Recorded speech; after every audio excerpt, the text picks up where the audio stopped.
pada malam hari ini kami pula mengajak kepada para peserta untuk mari kita mengajak saudara-saudara kita, mengajak keluarga kita, mengajak satu kampung kita atau satu daerah kita atau siapapun itu. Ya, mari untuk bergabung di acara kita pada malam hari ini untuk mendengarkan nasihat terbaik, nasihat dari Rasulullah SAW yang semua pasti membutuhkan hal itu. Tanpa berlama-lama kami ingin menyapa terlebih dahulu pemateri kita pada malam hari ini, Al-Ustadzuna Ustadz Aswanto Muhammad Takwi, LCMA Hafizahullah Ta'ala. Kami sapa beliau. Assalamualaikum Ustadz. Waalaikumsalam warahmatullahi wabarakatuh. Masya Allah. Bagaimana kabarnya Ustadz? Alhamdulillah. Alhamdulillah. Ya, baik, Masya Allah. Malam hari ini meskipun mungkin yang tergabung di Zoom masih berjumlah hampir 20 orang, tapi kita tetap mengharap sesuai dengan yang disampaikan oleh MC tadi bahwasanya yang daftar sampai ratusan orang, dan semoga di FB fanpage kita dan di YouTube kita banyak yang menyimak insyaallah.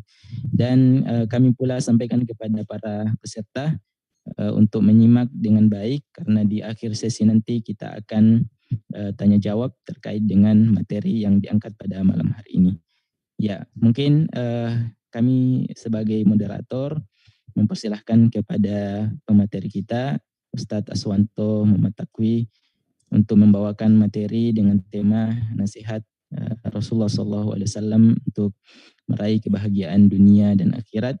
Kepada beliau waktu dan tempat secara virtual kami persilahkan. Tafadhal masykuran. Syukran jazakumullah khairan atas waktu dan kesempatan pada malam hari ini untuk memberikan materi kita pada kajian rutin kita. Alhamdulillah wassalatu wassalamu ala Rasulillah wa ala alihi wa ashabihi wa man tabi'ahum bi ihsanin ila yaumiddin, amma ba'du. Para peserta kita, partisipan kita yang dimuliakan Allah Subhanahu wa taala, dan demikian juga yang menyaksikan dan menyimak kegiatan kita pada malam hari ini. Semoga Allah Subhanahu wa taala senantiasa memberikan kita limpahan rahmat, kasih sayang, nikmat-nikmatnya, yang dengan nikmat-nikmat tersebut kita harapkan bisa menjalankan kewajiban-kewajiban kita pada Allah Subhanahu wa taala dan meraih kehidupan yang bahagia, yang baik di dunia sebelum nantinya di akhirat insyaallah. Ikhwan dan akhwat yang dimuliakan oleh Allah Subhanahu wa taala,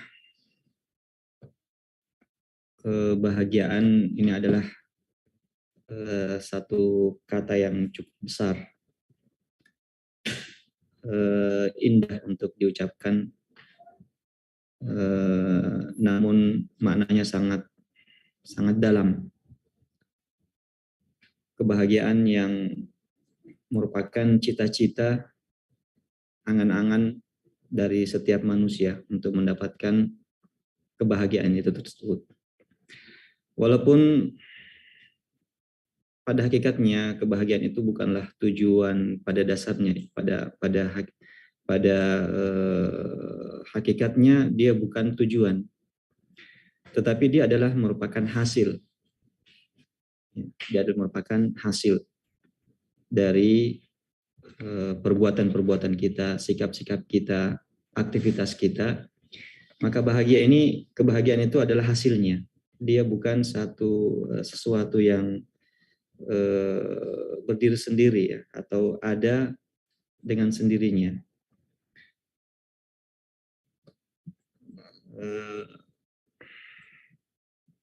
Saya sharing materi biar nggak terlalu monoton.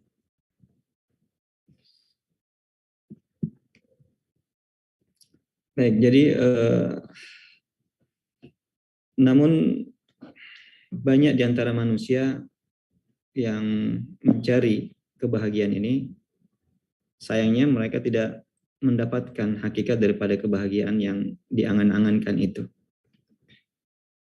Penyebabnya adalah karena salah memahami, kesalahan dalam memahami konsep kebahagiaan itu. Nah, sebagian orang atau mungkin kebanyakan orang salah dalam memahami konsep kebahagiaan itu. Memiliki pemahaman tentang kebahagiaan lalu melalui dari konsep itulah dia berusaha untuk menjalaninya. Namun dia bagaikan fata morgana. Dari kejauhan dilihat dia itu adalah kebahagiaan, namun ketika sampai ternyata sirna atau tidak mendapatkan hal tersebut. Nah, banyak pemahaman atau konsep kebahagiaan yang dipahami oleh manusia. Di antaranya ada yang menganggap bahwa kebahagiaan itu akan bisa diraih dengan harta. Ini mungkin karena dia melihat bahwa ya dari lahiriahnya, dari zahirnya, orang-orang yang memiliki harta banyak itu bisa melakukan apa saja. Dia inginkan memakai pakaian yang terbaik, melakukan traveling ke sana kemari, bisa tinggal di tempat yang bagaikan istana. Segala hal dia bisa miliki. Sehingga orang ini menganggap bahwa dengan kelebihan harta ini akan bisa meraih kebahagiaan. Karena dia merasa dia tidak memiliki harta yang cukup. Dia ingin belanja sesuatu tidak bisa tercapai, dia ingin pergi melakukan perjalanan tidak bisa. Sehingga dia menganggap bahwasanya kebahagiaan itu dinilai atau didapati melalui harta. Namun ternyata kenyataannya, realitanya banyak orang-orang yang memiliki harta, orang-orang yang berduit tidak mendapatkan kebahagiaan itu. Sampai-sampai kalau kita lihat di beberapa negara berkembang atau negara maju. Negara maju yang mungkin fasilitas ya, dari segi fasilitas tidak ada yang kurang. Harta berlimpah. Fasilitas hidup itu memadai. Tetapi ternyata ketika dilakukan survei, banyak di antara mereka mengatakan bahwasanya saya belum mendapatkan kebahagiaan. Ya, hal ini mungkin di antara indikasinya adalah terjadi banyak misalnya perceraian, kerusakan rumah tangga, broken home untuk anak-anaknya, bahkan tidak sedikit yang ingin mengakhiri hidupnya dengan bunuh diri. Nah, ini menunjukkan bahwasanya mereka tidak bahagia. Kayak di kota-kota besar, negara-negara besar, tingkat bunuh diri ini cukup besar. Padahal kalau dilihat dari segi kehidupannya mewah. Nah, demikianlah kita lihat dari kehidupan orang-orang sebelum kita yang dikisahkan oleh Allah Subhanahu wa taala. Misalnya Qarun. Ya, inna Qaruna kana min qaumi Musa fabagha alaihim.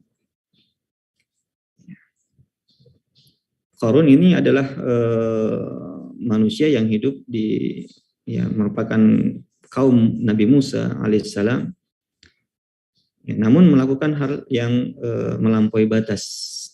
Wa atainahu minal kunuzi ma inna mafatihahu latanu bil usbati ulil quwwah. Allah Subhanahu wa taala sebutkan kekayaan daripada Qarun ini sampai-sampai kunci-kunci gudangnya itu sulit untuk dipikul oleh orang-orang kuat.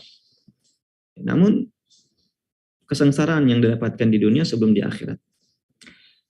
Ada yang menganggap bahwasanya dengan memiliki kekuasaan, memiliki jabatan, ya, kekuasaan, dia dapat melakukan apa saja. Orang-orang akan berada di bawah setirnya, di bawah kuasanya, sehingga ya siapa saja bisa dia perintahkan untuk memenuhi keinginan-keinginannya, ya, maka dia melihat bahwasanya orang-orang yang memiliki kekuasaan ini enak. Misalnya yang memiliki raja-raja misalnya yang memiliki kekuasaan yang luas, ya, atau pemimpin-pemimpin yang memiliki kekuasaan yang luas. Dikiranya di situ didapatkan kebahagiaan. Ternyata tidak juga. Realitanya banyak para orang-orang yang memiliki kekuasaan seperti ini tidak bahagia hidupnya. Allah sebagai contoh Fir'aun yang Allah Subhanahu wa taala gambarkan di dalam Al-Qur'an, betapa takutnya dia akan kematian padahal memiliki kekuasaan, memiliki tentara, bala tentara yang besar. Ya, tetapi hal itu tidak menjamin untuk mendatangkan kebahagiaan. Ya, ada yang menganggap bahwasanya dengan tahta, ya, dengan kedudukan, dengan derajat, ya, strata yang tinggi di tengah-tengah masyarakat, ya, dalam kehidupan sosial, ini akan mendapatkan kebahagiaan. Ternyata tidak juga. Betapa banyak ya, orang yang memiliki tahta, memiliki jabatan, malah tidak bahagia. Pertama, khawatir tahtanya diambil oleh orang lain. Ya, kedua, tanggung jawab yang begitu besar sehingga senantiasa diliputi dengan kegundahan, ya, rasa khawatir, ya, dan seterusnya. Nah, sebagian menganggap bahwasanya dengan memiliki kesehatan seseorang ini akan bisa bahagia, mungkin karena dia sakit. Ya. Tapi ya kenyataannya banyak juga orang sehat yang tidak bahagia. Ada yang menganggap bahwasanya dengan memiliki keturunan akan bahagia karena mungkin dia tidak dikaruniai keturunan oleh Allah Subhanahu wa taala. Dia melihat orang-orang yang memiliki anak, memiliki cucu ini bahagia hidupnya. Tapi ternyata begitu banyak ya keturunan, anak-anak, cucu yang malah mencoreng nama baik rumah tangga yang kemudian menyebabkan kesengsaraan. Ya, sebagian juga melihat, memandang bahwasanya dengan penampilan, dengan memiliki wajah dan paras wajah yang ganteng, yang cantik, ini bisa memberikan kebahagiaan. Ya, ternyata tidak juga. Betapa banyak orang yang memiliki hal tersebut namun tidak bahagia. Nah, ini beberapa pandangan sebagian manusia terhadap kebahagiaan ini. Ada juga yang melihat bahwasanya kebahagiaan itu adalah ketika bisa berbagi dengan sesama manusia. Ya. Nah, ini dilakukan oleh sebagian orang-orang, ya, khususnya orang-orang Barat, yang mencari ketenangan dan kebahagiaan. Ternyata ya mereka dengan harta yang begitu banyak tidak menjanjikan kebahagiaan itu. Nah, ketika mereka melakukan aksi-aksi kemanusiaan, sampai misalnya pergi ke negara-negara yang tertimpa musibah, konflik, kemudian menyalurkan hartanya, ya, untuk kemanusiaan, di situ mereka merasakan bahagia, sebagaimana yang dinyatakan oleh sebagian di antara mereka. Nah, ini adalah beberapa pandangan manusia terhadap konsep bahagia ini. Nah, sebenarnya pada dasarnya ada tiga hal yang merupakan penopang, ya, muqawwimat daripada kebahagiaan yang hakiki ini. Yang pertama adalah ketaatan pada Allah Subhanahu wa taala. Dengan menjalankan segala perintahnya, menjauhi larangannya, maka seseorang akan bisa meraih kebahagiaan tersebut. Ini yang menopang kebahagiaan. Ya, kemudian yang kedua adalah ketenangan pikiran. Ya, bebas dari rasa khawatir, ya, khawatir terhadap apa yang akan dihadapi hari esok, ya, masa depan, ya, khawatir akan hal-hal yang mungkin buruk dalam hitung-hitungannya. Dan juga ya bebas dari kesedihan terhadap masa-masa lalu. Dia merasakan pikirannya tenang, pikirannya tentram, tidak ada tekanan-tekanan, tidak ada rasa sedih. Kemudian yang ketiga yang merupakan penopang kebahagiaannya adalah sikap qanaah, adanya sikap qanaah, merasa cukup terhadap apa yang Allah Subhanahu wa taala berikan dan bersyukur akan apa yang merupakan takdir Allah Subhanahu wa taala, berupa pemberian, berupa karunia. Nah, ketiga hal ini merupakan penopang kebahagiaan yang hakiki. Ya, sebagaimana dikatakan oleh salah seorang ulama bahwasanya kebahagiaan itu adalah ketika engkau mendapatkan karunia dari Allah Subhanahu wa taala, maka engkau bersyukur dengan menjalankan perintahnya. Ketika mendapatkan ujian, maka engkau bersabar dengan ketetapan-ketetapannya, dan ketika engkau melakukan suatu kesalahan, maka engkau bertobat dan beristighfar kepadanya. Nah, jadi ini tiga hal yang merupakan penopang kebahagiaan. Rasulullah SAW dalam beberapa wasiatnya kepada sahabat-sahabatnya ada menyebutkan tentang bahagia ini. Jadi sabda-sabda Rasulullah SAW dalam hadis-hadisnya ada yang menyebutkan tentang kebahagiaan. Bahkan ada beberapa kata-kata yang identik dengan bahagia, baik di Al-Quran ataupun dalam sunnah Nabi SAW. Nah, sini kita sebutkan beberapa hadis Nabi SAW yang menyebutkan tentang kebahagiaan ini. Nah, diriwayatkan oleh Ibnu Hibban dan juga Tabrani dalam kitab-kitab mereka dari sahabat Sa'ad bin Abi Waqqas radhiyallahu ta'ala anhu. Rasulullah SAW pernah bersabda, arba'un minas sa'adah. Ada 4 hal yang termasuk kebahagiaan. Yang ketika seorang memiliki 4 hal ini, maka ini adalah penyebab datangnya kebahagiaan itu. Yang pertama kata Rasulullah SAW, al-mar'atus solehah, wanita yang soleh. Wanita yang soleh, atau istri yang solehah. Istri yang solehah. Kemudian yang kedua adalah al-maskanul wasi', tempat tinggal yang lapang, rumah yang lapang. Kemudian yang ketiga adalah al-jaru as-soleh, tetangga yang soleh, tetangga yang baik. Dan yang keempat adalah al-markabul hani, kendaraan yang nyaman. Lalu beliau menyebutkan 4 juga hal yang merupakan kesengsaraan. Wa arba'un minasyaqa, 4 perkara yang termasuk kesengsaraan, artinya penyebab datangnya kesengsaraan itu. Dia adalah lawan daripada yang 4 tadi. Jadi yang pertama adalah al-mar'ah as-su', wanita yang buruk. Kemudian yang kedua adalah al-maskanud dayyiq, tempat tinggal yang sempit.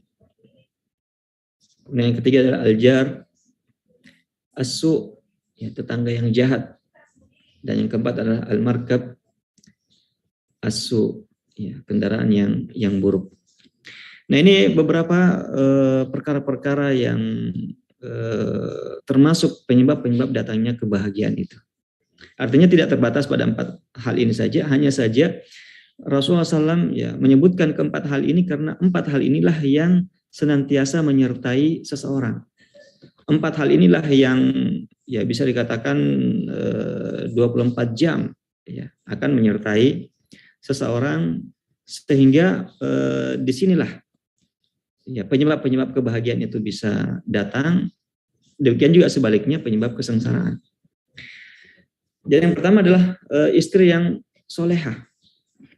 Istri yang solehah yang disebutkan oleh Rasulullah dalam hadis-hadisnya yang lain, yaitu yang jika dipandang mendatangkan bahagia ketika dia dipandang.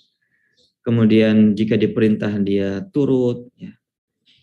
Dalam hadis yang lain, Rasulullah SAW menyebutkan bahwasanya ini adalah merupakan mata'ud dunya, perhiasan dunia yang terindah itu adalah istri yang solehah.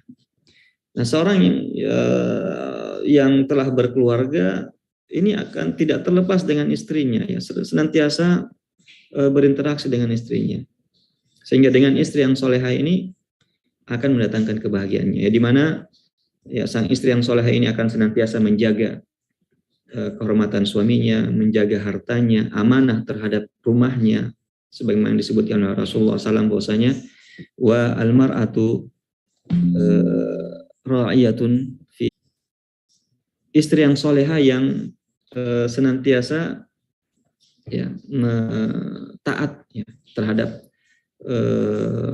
perintah-perintahnya dan keinginan-keinginannya. Ya, tentunya selama masih dalam batasan-batasan yang dibolehkan dalam syariat, bukan yang bertentangan dengan syariat. Begitu juga sebaliknya sebenarnya, ya, suami yang soleh, suami yang menjadi qawwam, ya, yang menjadi pelindung, yang menjadi pengayom, ya, yang senantiasa memberikan jalan-jalan agar supaya istrinya ini bisa mendapatkan kebahagiaannya, menjadi istri yang soleh, diberikan pengajaran tentang agama yang benar, diberikan nafkah yang halal, ya, dan menjadi pelindungnya. Kemudian yang kedua adalah tempat tinggal yang lapang. Tempat tinggal yang lapang tidak mesti harus mewah, ya. Dan ini juga bisa kita lihat ya dalam kehidupan kita sehari-hari ketika rumah ini atau tempat tinggal ini lapang, sehingga aktivitas dalam rumah ini bisa berjalan dengan baik. Nah, tidak mesti harus tempat tinggal ini tidak mesti harus hak milik, ya. Tidak mengapa dia adalah tempat tinggal yang dikontrak misalnya, disewa. Intinya bahwasanya memiliki tempat tinggal yang lapang, ya, sehingga aktivitas bisa berjalan dengan baik. Kemudian yang ketiga adalah tetangga yang baik, al-jaru as-soleh. Tetangga baik ini yang kita setiap hari berjumpa dengannya, melihatnya, ya, akan menjadi sahabat bagi kita yang akan menjaga rumah kita, menjaga rumah tangga kita, ya, menjaga anak-anak dan istri kita ketika kita melakukan perjalanan. Ya, mereka lah orang yang akan membantu kita. Ya. Dan tentang tetangga ini ya cukup banyak hadis-hadis Nabi SAW yang menyebutkan keutamaan tetangga yang baik dan bagaimana menjaga hubungan antar tetangga ini. Kemudian yang keempat adalah kendaraan yang nyaman, ya, kendaraan yang bisa membawa kita ke tempat-tempat yang menjadi aktivitas keseharian kita, ya, atau ke tempat-tempat ibadah kita, aktivitas ibadah kita. Ya. Nah, ini adalah merupakan penyebab datangnya kebahagiaan tersebut. Ya, sebaliknya istri yang buruk, ya, ini akan menjadikan rumah tangga bukan lagi rumahku surgaku, ya, tapi mungkin jadi sebaliknya, ya, rumahku nerakaku. Ya. Kemudian tidak nyaman, ya, tinggal di rumah walaupun rumah yang besar, rumah yang luas, tetapi hubungan yang tidak harmonis, ya, kehidupan yang senantiasa diwarnai dengan percekcokan, pertengkaran, ya, tidak adanya kepercayaan antara sesama, ya, ini adalah merupakan penyebab datangnya kesengsaraan. Demikian juga tempat tinggal yang sempit, ya, untuk tidur di situ tidur, ya, di situ memasak, di situ mau sholat. Nah, ini tentu akan menjadi mengganggu, ya.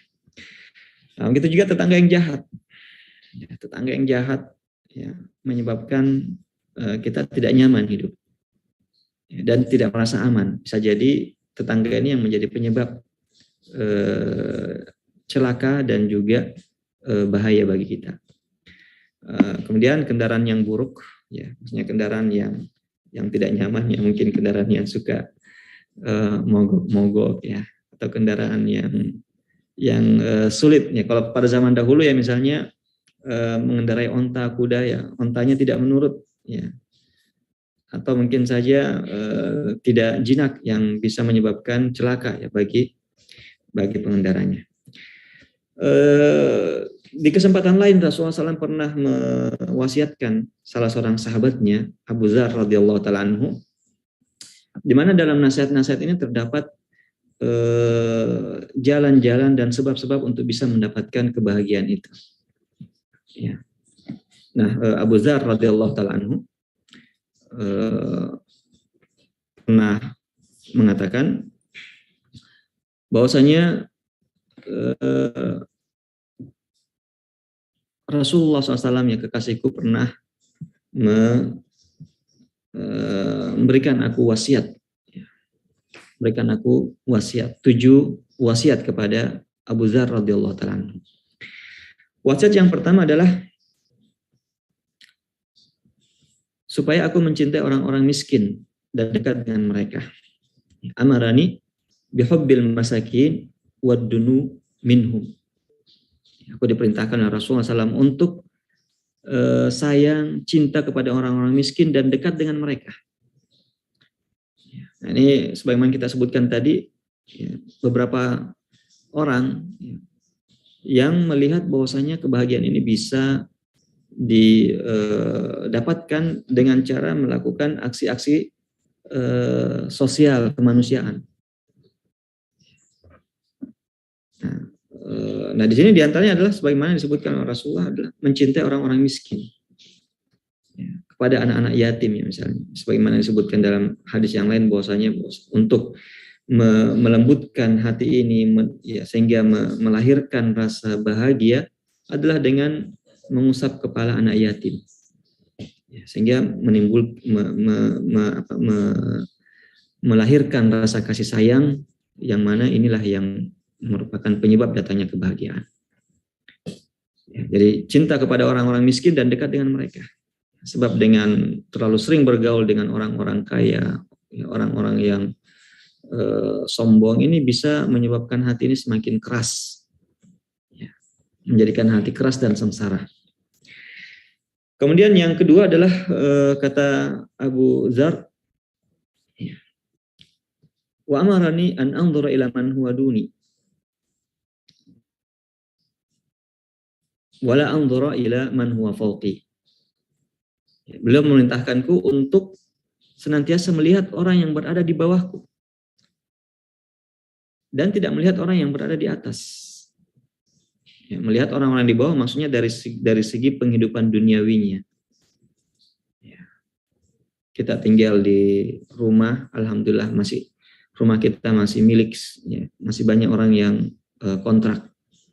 Kita tinggal di rumah kontrakan, alhamdulillah kita masih bisa tinggal di rumah kontrakan yang agak luas. Banyak orang yang tinggal di cuman satu kamar saja, di situ dia tinggal bersama dengan istrinya, anak-anaknya, cuman kos-kosan. Tinggal kos-kosan alhamdulillah masih baik dibandingkan orang-orang yang tidak memiliki rumah, tidurnya di bawah jembatan, di emper jalan, depan toko-toko. Nah, ini senantiasa melihat orang yang berada di bawah dan jangan melihat orang yang berada di atas. Jangan melihat orang yang berada di atas karena kita akan selalu merasa kurang. Selalu melihat orang yang di atas, ini menyebabkan kita selalu merasa kurang dan tidak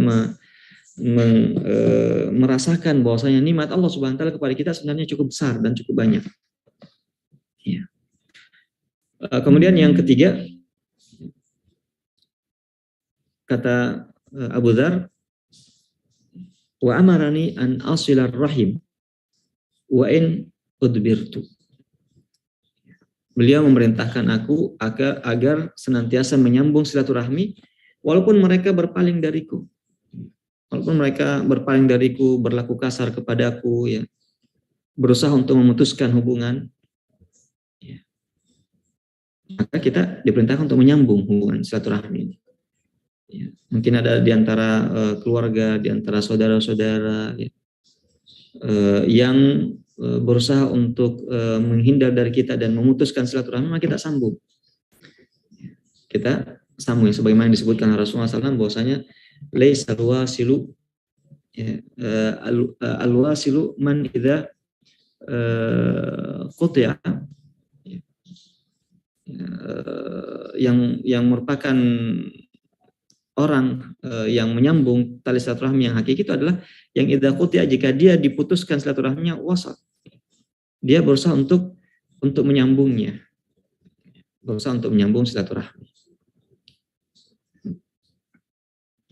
Kemudian yang keempat yang diwasiatkan adalah kata beliau, dan Rasulullah SAW menganjurkanku, ya, memerintahkanku, wa amarana an uktsira min qouli la haula wala quwata illa billah. Aku dianjurkan untuk memperbanyak ucapan la haula wala quwata illa billah. Ya, karena itu adalah merupakan, kata Rasulullah, itu adalah merupakan fa innahunna min kanzin tahtal arsy. Karena itu merupakan harta yang banyak di bawah arsy Allah Subhanahu wa taala. Perbanyak ucapan la haula wala quwata illa billah. La haula wala quwata illa billah.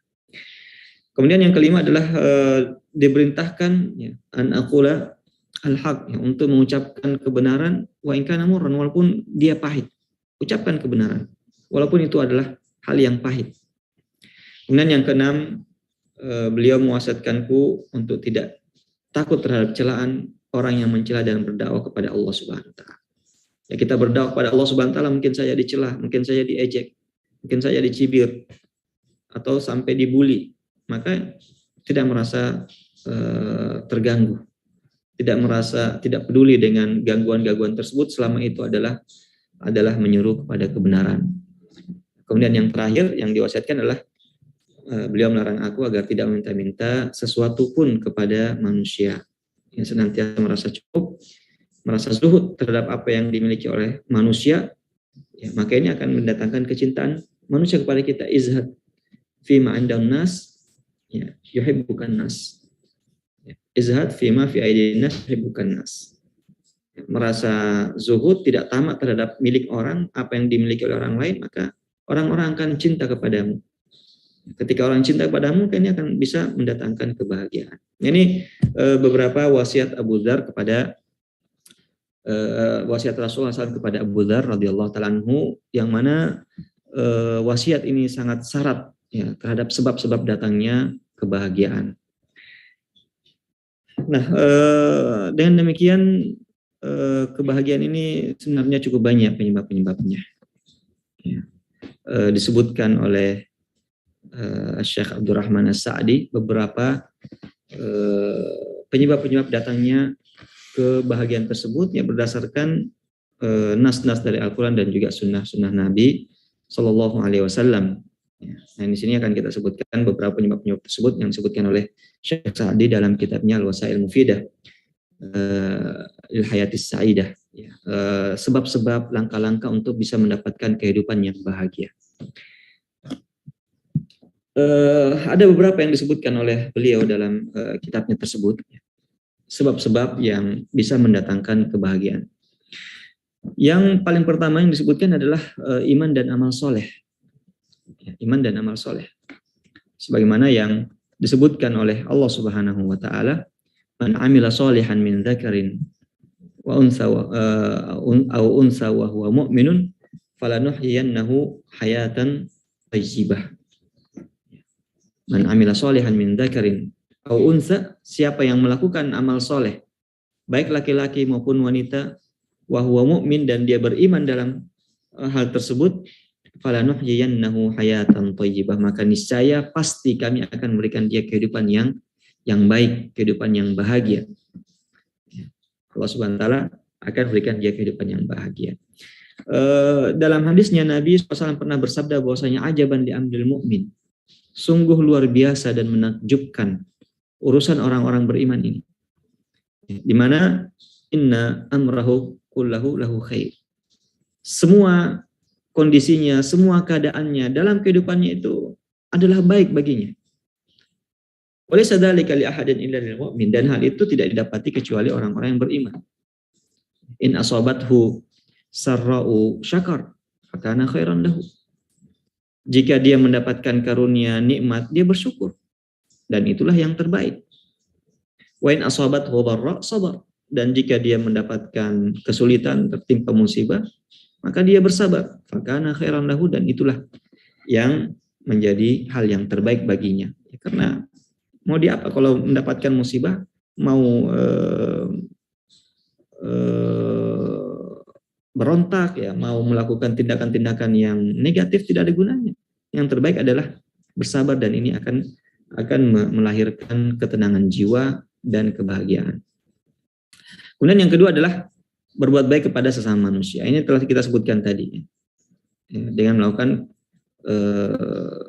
kebaikan kepada orang lain, ya, membantu mereka baik dengan pikiran kita, dengan ucapan kita, dengan tenaga kita, dengan potensi kita, dengan harta kita, dengan apa saja yang kita miliki, kita berikan kepada orang lain, maka ini akan bisa melahirkan kebahagiaan.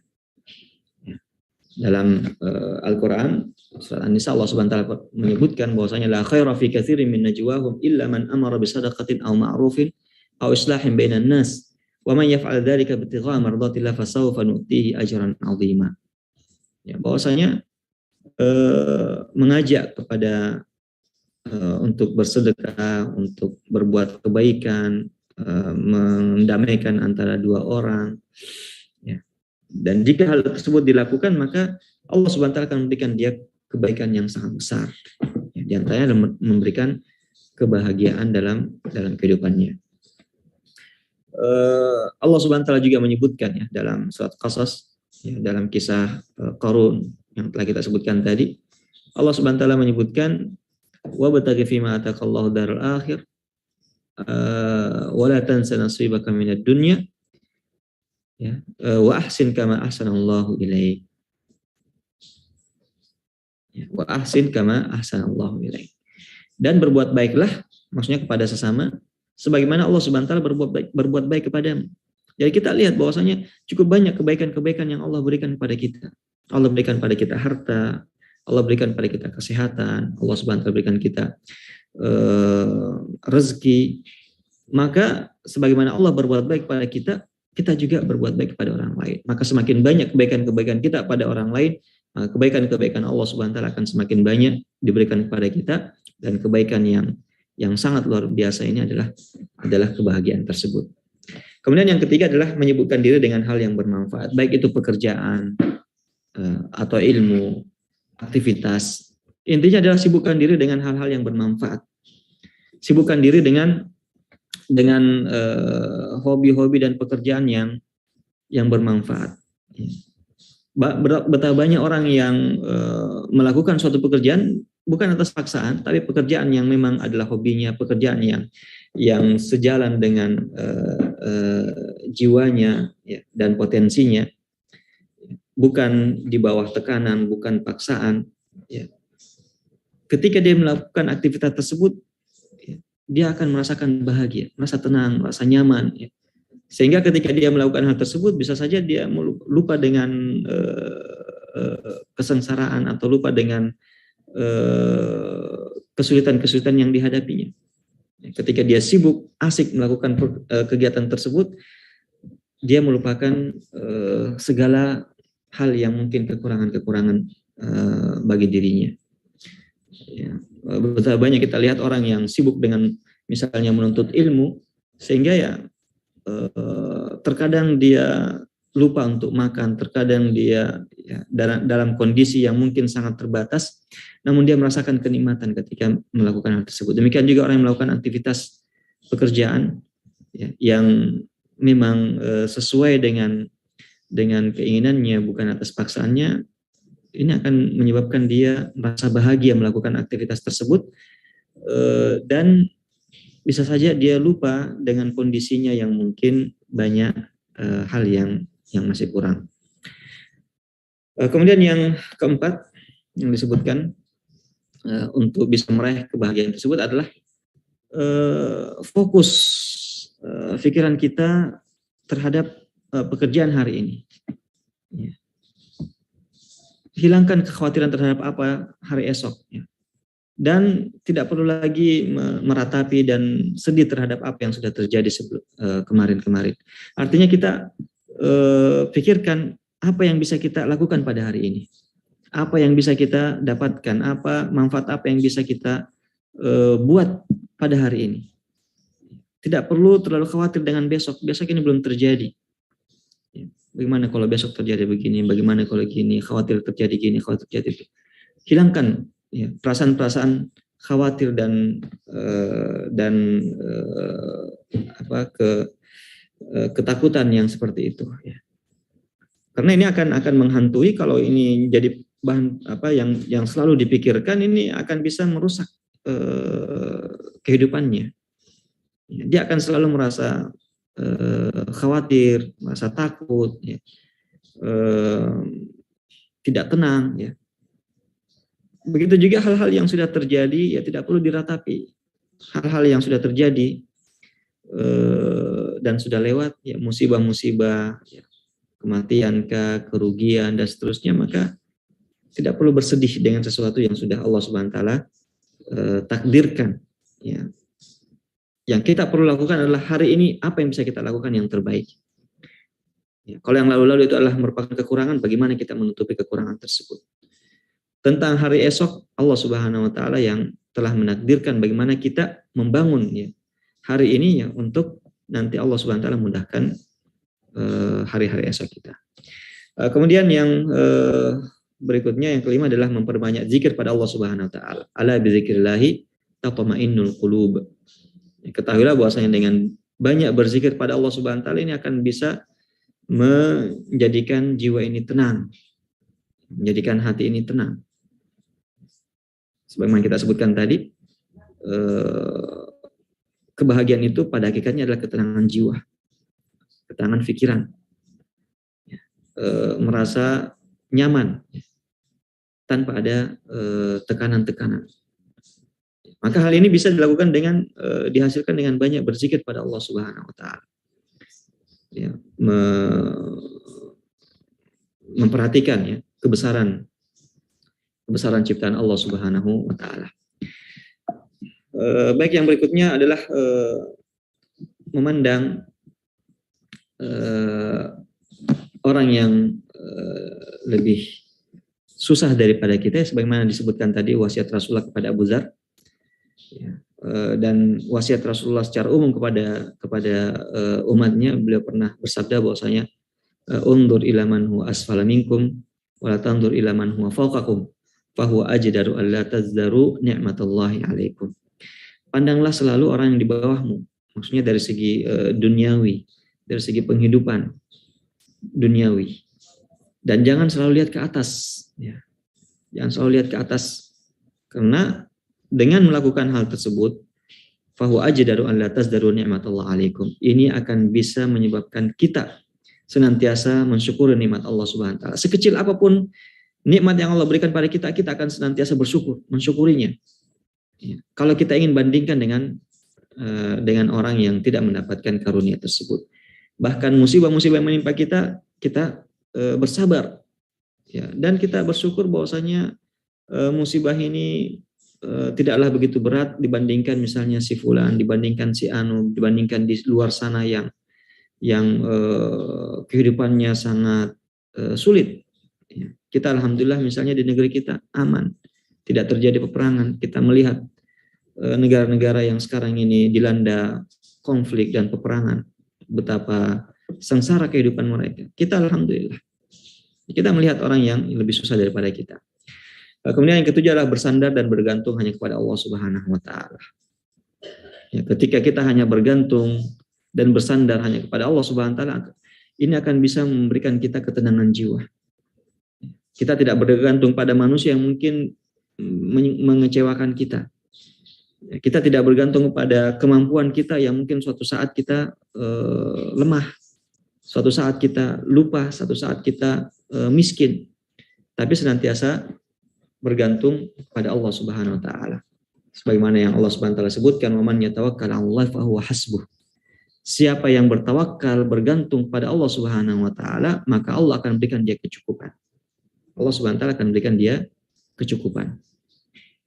Kemudian yang kedelapan adalah jika mendapatkan kesulitan atau musibah, maka bandingkan dengan karunia yang Allah berikan. Artinya musibah yang kita alami, kalau dibandingkan nikmat-nikmat yang sudah Allah berikan, itu masih jauh lebih besar. Mungkin kita sakitnya cuma 1 pekan, 1 bulan, sehatnya lebih banyak, bertahun-tahun.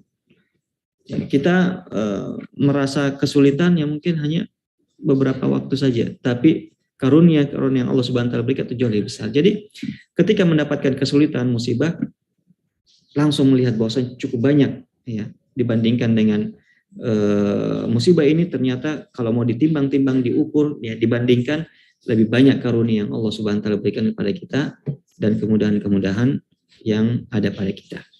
Kemudian yang berikutnya adalah melakukan usaha-usaha yang dapat menghilangkan rasa khawatir dan sedih. Jangan terlalu khawatir dengan sesuatu yang belum terjadi. Apa yang akan datang esok hari tidak perlu kita mengkhawatirkannya.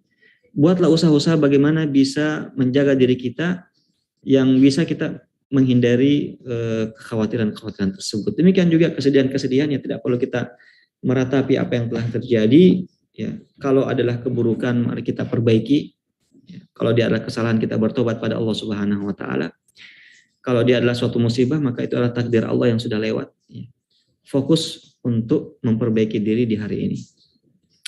Kemudian yang terakhir adalah senantiasa berprasangka baik ya, dan positif, ya, khususnya kepada Allah Subhanahu wa taala. Bahwasanya Allah Subhanahu wa taala akan memberikan yang terbaik. Allah Subhanahu wa taala akan senantiasa memberikan kemudahan. Allah Subhanahu wa taala akan memberikan jalan keluar. Ya, senantiasa berprasangka baik dan berpikiran positif ya. Karena orang yang selalu berprasangka buruk, hatinya menjadi gelap, hatinya menjadi susah. Ya. Semuanya orang dianggap buruk, pikirannya selalu negatif. Ya. Pikirannya negatif. Ya. Jangan-jangan begini, jangan-jangan begitu. Ya. Ini kita lihat banyak orang yang gara-gara dia selalu berprasangka buruk dan pikiran negatif, akhirnya dia dapatkan hal-hal yang buruk itu. Misalnya sakit, jangan-jangan saya besok sakit, jangan-jangan kena corona dan seterusnya. Akhirnya kena betulan. Ya. Akhirnya kena betulan. Ya, jangan-jangan kena ada musibah, jangan-jangan terjadi dan terjadi itu. Akhirnya terjadi. Allah Subhanahu wa taala menyebutkan bahwasanya ana inda dhanni 'abdi bi. Allah Subhanahu wa taala berfirman dalam hadis qudsi, saya ini sesuai dengan prasangka hambaku kepadaku. Kalau dia berprasangka saya akan menyusahkan dia, maka dia akan susah. Kapan dia berprasangka kepada Allah bahwasanya Allah akan memberi bantuan, Allah akan memberikan kemudahan, maka Allah Subhanahu wa taala akan memberikan kemudahan. Nah, ini beberapa sebab-sebab yang disebutkan oleh Syekh Abdurrahman Sa'di berdasarkan ayat-ayat Al-Quran dan juga hadis-hadis Nabi SAW, yang mana sebab-sebab ini membantu datangnya kebahagiaan. Namun perlu kita ketahui bahwasanya kebahagiaan yang hakiki adalah ketika seseorang telah mendapatkan kenikmatan-kenikmatan di surga Allah Subhanahu wa taala yang sempurna dan kekal abadi. Dan kesengsaraan yang hakiki adalah ketika seseorang dicampakkan ke dalam neraka. Allah Subhanahu wa taala sebutkan dalam surat Hud bahwasanya fa'ammal ladzina syaqau fa fin nari khalidina fiha lahum fiha fa'ammal ladzina syaqu fa fin nari lahum fiha zafirun wa syahiq khalidina fiha ma damatis samawati wal ard illa ma syaa rabbuk inna rabbaka fa'alun lima yurid. Ya, bahwasanya orang yang sengsara, orang yang celaka, ya, yang celaka hakiki itu adalah orang yang masuk ke dalam neraka. Di mana dalam neraka itu ya terdapat teriakan-teriakan, terdapat ya rasa sakit. Di mana mereka khalidina fiha, kekal di dalamnya. Wa ammal ladzina su'idu fa fil jannah. Adapun orang-orang yang bahagia, yang hakiki kata Allah Subhanahu wa taala, maka mereka itulah orang-orang yang masuk ke dalam surga, khalidina fiha ma damatis samawati wal ard illa ma syaa rabbuk, ya. Atau an ghair majzuz. Yaitu orang yang kekal dalam surga dengan kenikmatan-kenikmatan, atau an ghair majzuz, pemberian Allah Subhanahu wa taala yang tidak terputus-putus, setiap hari semakin indah, semakin baik, semakin nikmat. Itulah kebahagiaan yang hakiki. Ya, dan kebahagiaan yang hakiki ini ya tentu tidak akan bisa didapati kecuali dengan iman dan juga amal soleh. Ada satu hal yang kita tutup dengannya, perkataan daripada Al-Imam Ibnu Taimiyah rahimahullah, sebagaimana dikisahkan oleh muridnya, ya, Ibnu Qayyim, bahwasanya kata beliau, saya tidak melihat orang yang paling bahagia hidupnya, orang yang paling tidak pernah kelihatan susah dalam hidupnya. Ya. Tidak ada saya lihat orang yang paling bahagia dalam hidupnya dan tidak pernah merasa susah dalam hidupnya lebih daripada guru kami, yaitu Ibnu Taimiyah rahimahullah. Sampai-sampai Ibnu Taimiyah pernah mengatakan, "Madza fa'ala a'da'i bi?" Musuh-musuhku ini, dia mau apakan saya? Dia mau perlakukan apa saya? Ya. Kalau saya dipenjarakan, maka habsi khalwa. Maka dalam penjara, kesempatan untuk berkhalwat, kesempatan untuk menyendiri dan fokus ibadah. Kalau saya diasingkan, maka ya kesempatan untuk melakukan rihlah, perjalanan. Di sana bisa berdakwah, di sana bisa mencari hal-hal yang baru. Kalau saya dibunuh, maka ya itu adalah mati syahid karena memperjuangkan agama Allah Subhanahu wa taala. Jadi kata beliau, ya, kemana saja itu adalah merupakan kebahagiaan. Dan beliau pernah mengatakan bahwasanya dalam kehidupan dunia ada surga. Malam yadkhulha la yadkhul jannatul akhirah. Siapa yang tidak masuk dalam surga dunia ini, maka dia tidak akan mendapatkan surga akhirat. Itu ketenangan jiwa, kebahagiaan jiwa. Ya, kebahagiaan jiwa dengan iman dan amal soleh, yang mana siapa yang merasakan kebahagiaan ini, maka dia akan terus lanjut kebahagiaan itu, berlanjut abadi di surga kelak. Ya, tapi siapa yang tidak masuk dalam kebahagiaan ini, ketenangan jiwa ini, maka ya, kebahagiaan yang didapatkan itu adalah kebahagiaan yang fata morgana, yang hanya kesenangan saja, bukan kebahagiaan hanya kesenangan saja. Ya, dengan terpenuhi keinginan-keinginan syahwatnya, ya. Dan itu akan berakhir di dunia, kemudian akan merasakan kesengsaraan yang abadi di akhirat kelak. Para peserta taklim yang dimuliakan oleh Allah Subhanahu wa taala, itulah beberapa yang bisa kita bahas pada kesempatan yang berbahagia ini. Semoga Allah Subhanahu wa taala membimbing kita, senantiasa memberikan kita karunia untuk menjalani jalan-jalan yang bisa menyampaikan kita kepada kebahagiaan di dunia dan juga di akhirat. Wallahu taala alam. Semoga Allah Subhanahu wa taala memberikan kita keberkahan dalam kegiatan kita ini. Baiklah, saya kembalikan kepada moderator kita.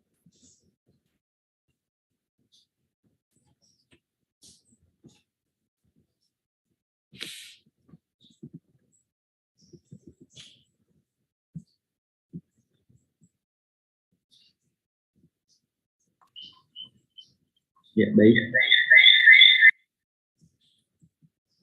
Masya Allah, materi yang sangat luar biasa yang disampaikan oleh Ustadz kita tentang kebahagiaan, dan ternyata dengan berbagai macam cara untuk mendapatkan kebahagiaan itu, yang paling pertama, kebahagiaan itu bisa ya bersumber dari diri kita sendiri, sebagaimana tadi dirincikan oleh Ustadz kita beberapa hal yang perlu kita lewati agar supaya kebahagiaan itu bisa kita rasakan, bukan cuma dengan adanya harta yang berlimpah, dengan kedudukan, dengan istri yang cantik, suami yang tampan, anak yang banyak, dan seterusnya, tetapi ada kebahagiaan yang bersumber dari dalam diri kita sendiri. Baik Ustaz, kita masuk di sesi tanya jawab. Ini ada pertanyaan yang masuk, kami bacakan.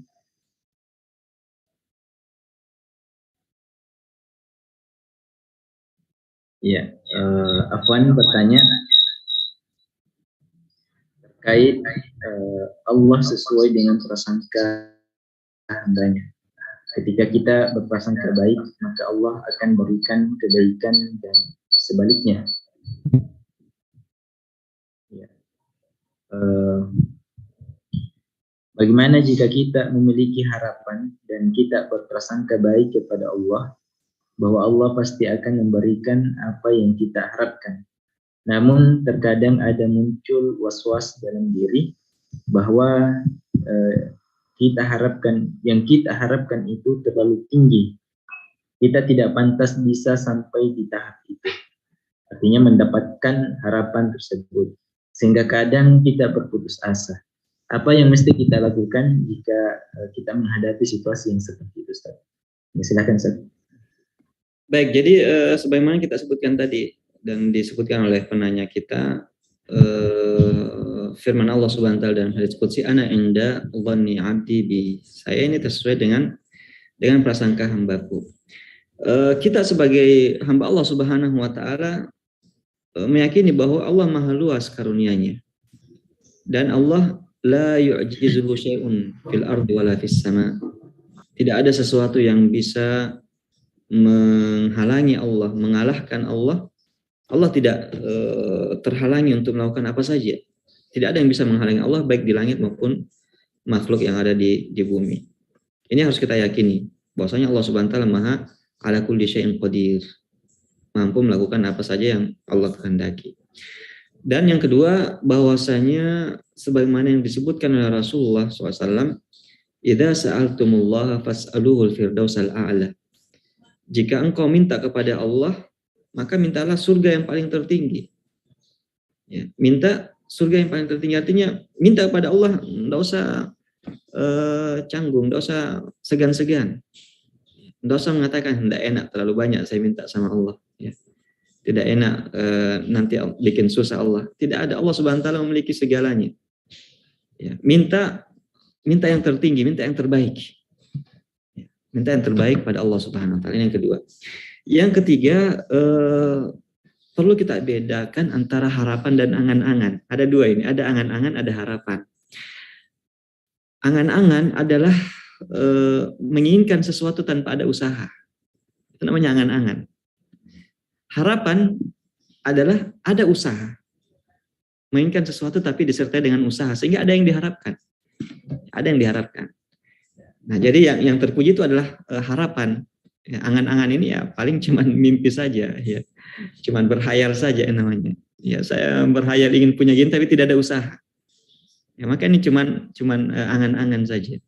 Harapan ini yang terpuji adalah kalau kita menginginkan sesuatu tapi kita barengi dengan usaha. Nah, jadi yang ketiga bahwasanya ada harapan kita tinggi, tetapi barengi dengan usaha yang maksimal. Barengi dengan usaha yang maksimal, dengan senantiasa minta pertolongan pada Allah Subhanahu wa taala.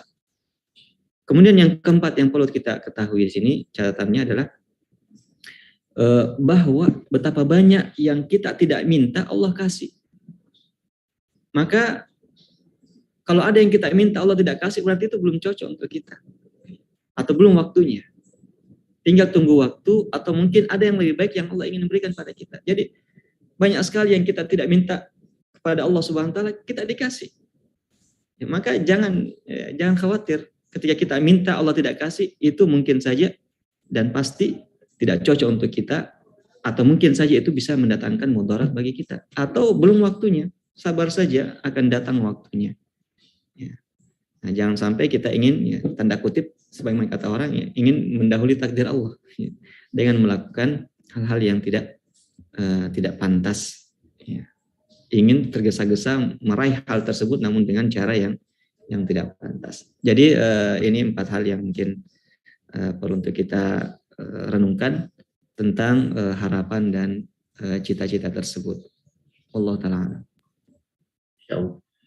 Baik, para peserta yang dimuliakan Allah Subhanahu wa taala, silahkan ditulis pertanyaannya di kolom chat, atau bisa juga langsung bertanya dengan mengaktifkan raise hand. Nanti kita berikan kesempatan untuk bertanya secara langsung. Ada beberapa pertanyaan masih Ustaz, pertanyaan titipan. Ada ayat yang menyebutkan bahwasanya rezeki itu datang dari arah yang tidak disangka-sangka. Pertanyaannya adalah bagaimana apa yang kemudian dilakukan oleh seorang hamba sehingga kemudian mereka berhak mendapatkan rezeki dari arah yang tidak disangka-sangka itu, Ustaz. Ya, Ustaz. Baik, tentang apa yang harus dilakukan agar supaya bisa mendapatkan rezeki yang tidak disangka-sangka, yes, lakukan apa yang disebutkan oleh Allah dalam ayat itu. Allah berfirman, "Wa may yattaqillaha yaj'al lahu makhraja wa yarzuquhu min haitsu la yahtasib." Ini saja, lakukan apa yang Allah Subhanahu wa taala berikan petunjuk di dalam ayat tersebut, yaitu wa man yattaqillaha, siapa yang bertakwa pada Allah Subhanahu wa taala, maka yaj'al lahu makhraja, Allah akan berikan dia solusi. Ya. Solusi, orang yang tidak punya pekerjaan Allah akan berikan solusi. Yang punya problema Allah berikan solusi. Kemudian yang kedua, wa yarzuquhu min haitsu la yahtasib. Dan Allah Subhanahu wa taala akan memberikan dia rezeki dari arah yang dia tidak sangka-sangka, dari sumber-sumber yang dia tidak sangka. Jadi intinya adalah bertakwa kepada Allah. Ya. Dalam hadis Nabi SAW menjelaskan lagi tentang takwa ini, fattaqullaha wa ajmilu fit talab. Nah, dua hal. Bertakwa pada Allah. Kemudian yang kedua, carilah rezeki itu dengan cara yang benar. Ya, maka rezeki itu tidak akan salah alamat. Ya. Rezeki yang telah Allah Subhanahu wa taala tetapkan, yang Allah takdirkan itu tidak akan salah alamat. Dia akan datang. Ya, maka salah satu sebab yang terpenting dalam hal ini adalah bertakwa pada Allah Subhanahu wa taala. Bertakwa, jalankan perintahnya, hindari larangannya, kemudian serahkan semua pada Allah tentang masalah rezeki. Rezeki bukan kita yang atur. Kita hanya bisa mengusahakan, tapi yang memberikan adalah Allah Subhanahu wa taala. Maka ya sebagaimana disebutkan dalam satu perkataan, ya, riwayat hikayat bahwasanya dikatakan, ya, Allah berfirman atau berkatakan kepada manusia, wahai anak Adam, bertakwalah pada Allah Subhanahu wa taala, jalankan perintahnya dan jauhi larangannya, maka ya serahkan urusan rezekinya kepada Allah. Yang penting sudah bertakwa, beriman, beramal soleh, maka insya Allah rezekinya akan datang ya dari arah yang kita tidak sangka. Satu hal yang perlu jadi catatan penting di sini, bahwasanya jangan selalu dianggap rezeki itu dalam bentuk materi. Materi adalah salah satu bentuk rezeki. Dan rezeki yang lain itu cukup banyak. Kita bisa bernafas, rezeki, kita sehat, rezeki, kita punya kawan-kawan, sahabat-sahabat soleh yang bisa mengingatkan kita, rezeki. Kita punya keluarga-keluarga yang memperhatikan kita, yang akrab dan kita, rezeki. Kita punya tetangga yang baik, yang soleh, rezeki. Ya. Jadi rezeki cukup banyak. Ya. Materi itu satu di antara sekian banyak rezeki yang Allah Subhanahu wa taala berikan kepada hambanya. Allah taala. Baik, Ustaz. Kami batasi 2 pertanyaan lagi. Ini ada beberapa pertanyaan titipan terkait dengan iman dan amal soleh. Tadi disebutkan terkait dengan sebab-sebab mendatangkan kebahagiaan. Yang pertama itu ada iman dan amal soleh. Ya, pertanyaannya adalah dia sudah berusaha untuk beramal soleh, ya, mengubah dirinya dengan sesuai dengan sunnah Rasulullah SAW, tapi ternyata di balik usahanya untuk berubah ada tantangan dari keluarganya, ada penolakan dari amalan-amalan soleh yang ia lakukan itu, sehingga untuk mendapatkan kebahagiaan itu mungkin terkadang agak susah sesuai dengan sebab-sebab mendatangkan kebahagiaan itu. Bagaimana solusinya, Ustaz, agar kiranya kebahagiaan ini tetap ada meskipun banyak tantangan dan rintangan di hadapannya? Ya, baik, Ustaz, silahkan. Ustaz, ya. Ya, jadi Rasulullah SAW pernah menyebutkan bahwasanya asyadun nasi bala'an al-anbiya thumma al-amsal fal-amsal. Ya, yubtala ar-rajulu ala qadri imani dan seterusnya, ya. Rasulullah pernah menyebutkan bahwasanya ujian-ujian yang paling berat itu adalah ujian yang dipikul dan dialami oleh para nabi. Tsummal amsal fal amsal, kemudian orang-orang yang memiliki kekuatan iman mendekati para nabi. Jadi semakin kuat keimanannya, maka ujian-ujian semakin besar. Nah, alhamdulillah kita sudah mendapatkan hidayah, kita sudah berusaha untuk beramal soleh. Maka jangan menyangka bahwasanya ujian kita ini seperti yang dulu-dulu. Ya, ini mungkin salah satu indikator bahwa keimanan kita semakin kuat karena ujian semakin bertambah, semakin berat. Ya. Maka ini yang pertama, bahwa ini adalah indikator, merupakan kabar gembira sebenarnya, bahwa menunjukkan keimanan kita sebenarnya semakin kuat karena ujian-ujiannya semakin besar. Ya, ujian semakin besar. Nah, kemudian yang kedua, bahwa tugas kita ya sebagai dai yang mengajak kepada kebenaran adalah menyampaikan. Wa ma 'alaika illal balagul mubin. Allah Subhanahu wa taala sampaikan pada rasulnya, pada nabinya. Tugasmu wahai Rasulullah adalah sampaikan saja dengan jelas, sampaikan dengan baik, dengan hikmah. Ya.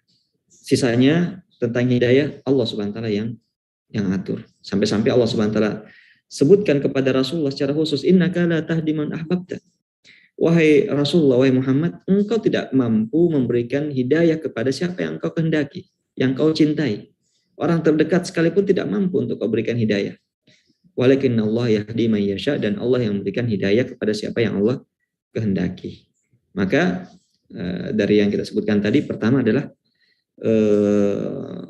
bersabar atas rintangan-rintangan dan ujian-ujian yang datang dari keluarga kita, yang mungkin menjadi bahan pikiran kita, mungkin menjadi bahan keresahan kita, ya, yang sedikit banyaknya mengganggu ya pikiran kita.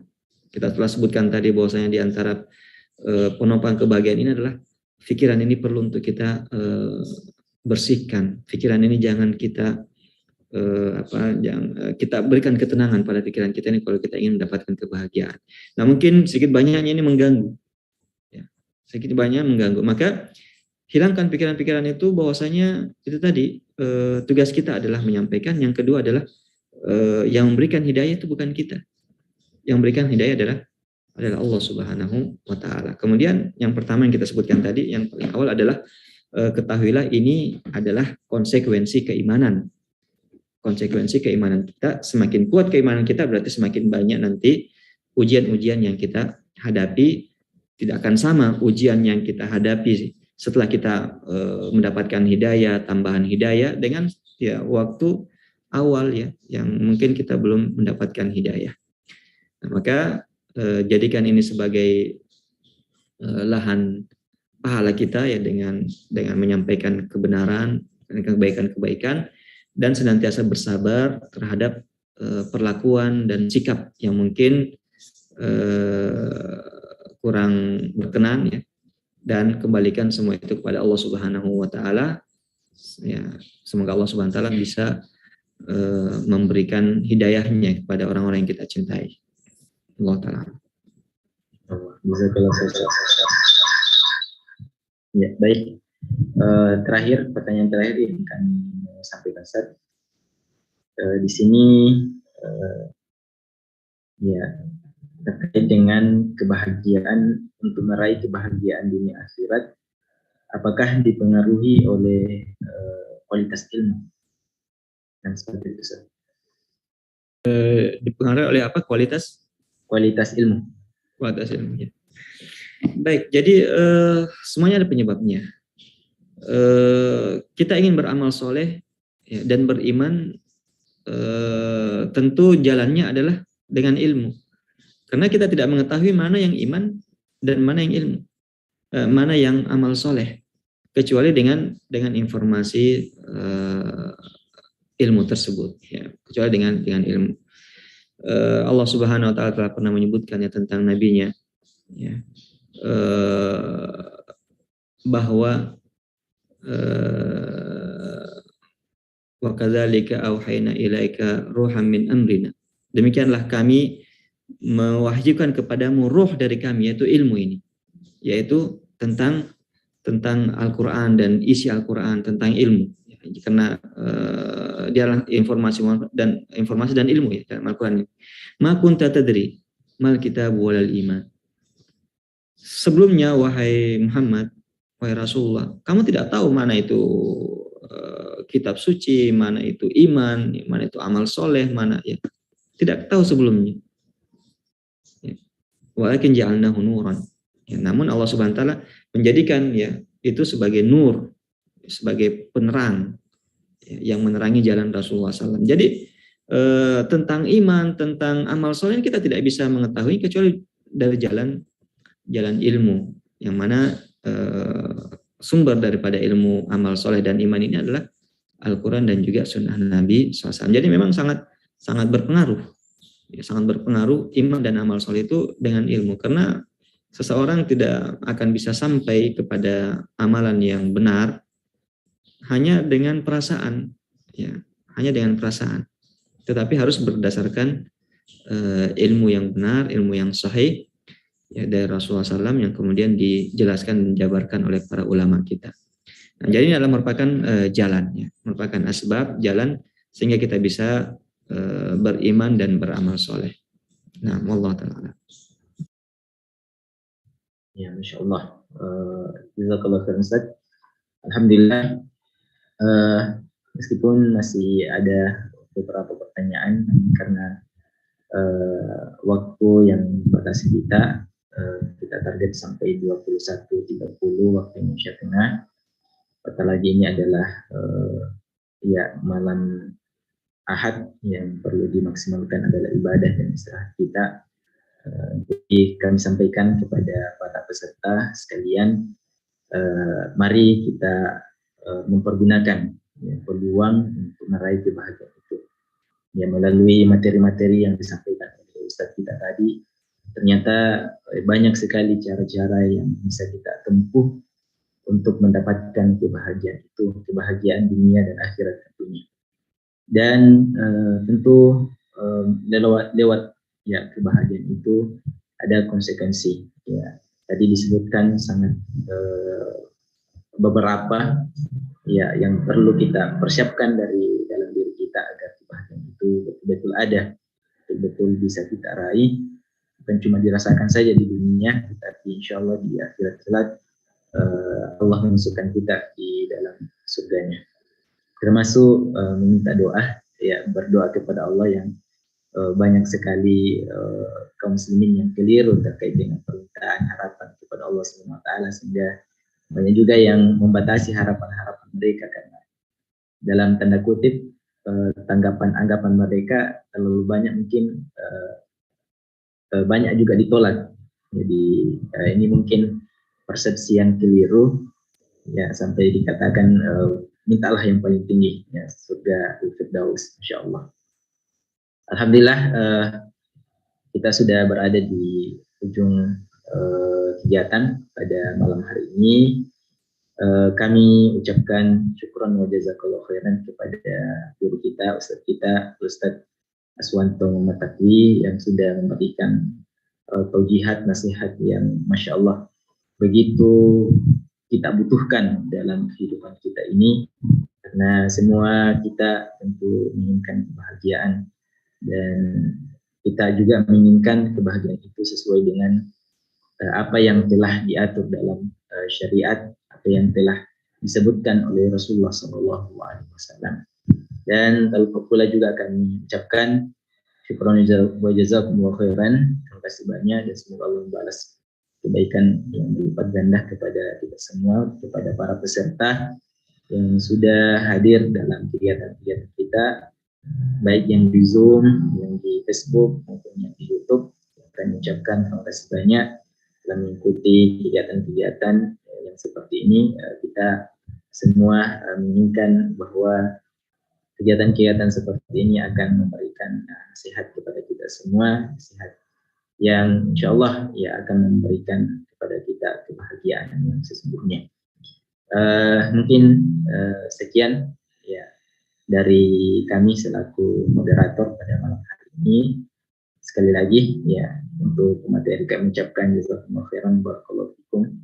Semoga Ustadz senantiasa dijaga oleh Allah Subhanahu wa taala, dipanjangkan umurnya dan senantiasa membersamai kita, memberikan kita nasihat-nasihat yang insyaallah ya memberikan kita kebahagiaan di dunia dan akhirat.